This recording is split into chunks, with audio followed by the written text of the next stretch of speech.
Եվրոպայի խորհրդի նախարարների կոմիտեն մարդու իրավունքների հարցերով նստաշրջանին կայացրել է Ռամիլ Սաֆարովի կողմից հայ Սպագուրգեն Մարգարյանի սպանության գործով հերթական որոշումը, արձանագրելով, որ Ադրբեջանը չի կատարել Եվրադատարանի 2020-ի վճռով սահմանված որևէ քայլ վերականգնելու դիմումատուների իրավունքները։ Այդ թվում արդարացի փոխհատուցման վճարումը, նամակների հեռացումը, հանցանք կատարած անձի նկատմամբ այդ ներման պրոցեսի վերանայումը, նաև ընդհանուր միջոցառումներ, որոնք վերաբերում են օրենսդրության փոփոխությանը եւ լավարկմանը, որպեսզի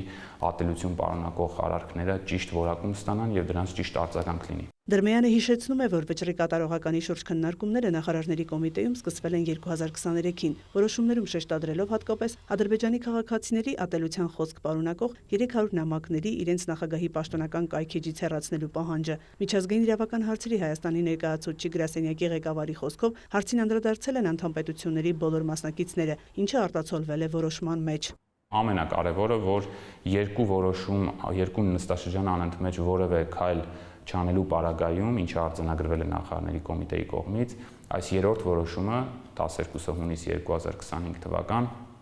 արձանագրեց նաև, որ նախարարների կոմիտեն պետք է ընդունի եւ ընդունեց միջանկյալ բանաձև։ Սա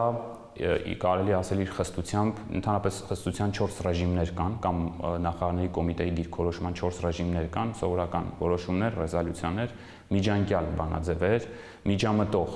գործընթաց եւ վերջում կարող են ունենալ արդեն քաղաքական որոշումներ, անդամության դադարեցում, հեռացում, կասեցում, մասնակցության։ Եթե մինչև 2026-ի մարտ դիմումատուների խախտված իրավունքների վերականգնման ուղղված որևէ քայլ չկատարվի, նախարարների կոմիտեն կձեռնարկի խիստ միջոցներ, միջամտող գործընթացներ, գործը կվերադարձնի Եվրադատարան։ Հունիսի 10-ից 12-ը նախարարների կոմիտեում բանավեճի միջոցով որոշումներ են կայացվել նաև խստացված ընթացակարգով քննվող Չիրագովն ընդդեմ Հայաստանի եւ Սարգսյանն ընդդեմ Ադրբեջանի գործերով, որոնց վերաբերյալ ՄԻԵԴ-ը վճիռը հրապարակել էր 2015-ին։ Գործերը վերաբերում են Լեռնային Ղարաբաղում 90-ականների պատերազմի հետևանքով տեղահանված անձանց սեփականության իրավունքի խախտումներին։ Դատարանը պարտավորեցրել էր երկրներին 5000-ական եվրո տրամադրել դիմումատուներին։ Նախարարների կոմիտեն առաջարկել է ստորագրել Եվրոպայի խորհրդի հետ մտադրությունների մասին համաձայնություն։ Գումարները փոխանցել ստեղծված հատուկ հաշվեհամարին, որից հետո Եվրոպայի խորհուրդը կվճարի դիմումատուներին։ Հայաստանի Հանրապետության կողմից 2 անգամ անընդմեջ այդ պատրաստակամությունը վերահաստատվել է եւ Ադրբեջանին կոչ է արվել վերջնականացնել իրենց դիրքորոշումը, ի վերջո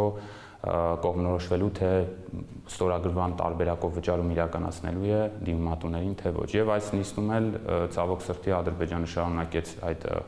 ուրեմն դիրքորոշումը, այդ մոտեցումը, որ ինքը ունի հստակ դիրքորոշում համաձայնագիրը ստորագրելու վերաբերյալ։ Կոմիտեն կոչ է արել Ադրբեջանին մինչև հաջորդ նստաշրջան համաձայնագիրը ստորագրելու վերաբերյալ հստակ դիրքորոշում հայտնել, կրկին արձանագրելով, որ եթե առաջընթաց չլինի, կձեռնարկվեն առավել խիստ միջոցներ։ Դրմեյանը կարևոր է համարում նաև Գաբրիելյանն ընդդեմ Հայաստանի խումբ գործերով Եվրադատարանի վճիռների կատարման մասին նախարարների կոմիտեի որոշումը։ Խոսքը վերաբերում է ներպետական համակարգում դատական գործընթացների ժամանակ անձի դեմ ցուցմունք տված վկաներին հարցաքննելու անհնարինությանը։ Հետագայում վկաների ցուցմունքները որպես գործի ելքի կանխորոշիչ հանգամանք դրվել են դատավճիռների հիմքում, անձին կենթարկվել են պատասխանատվության։ Այս խումբ գործերով բավարար համարելով իշխանությունների ձեռնարկած օրենսդրական բարեփոխումները, քայլերը, նաև շատ ավելի կարևոր էր նաև դատական պրակտիկայի զարգացումները, երբ հնարավորություն էր տրվում օրինակ եվրոպական դատանի վճիռներից հետո վերաբացել վարույթները եւ անձինք հնարավորություն էին ունենում հարցաքննել այն վկաներին, որքան որ դա հնարավոր է, որոնք չեն կարողացել հարցաքննվել նախկինում,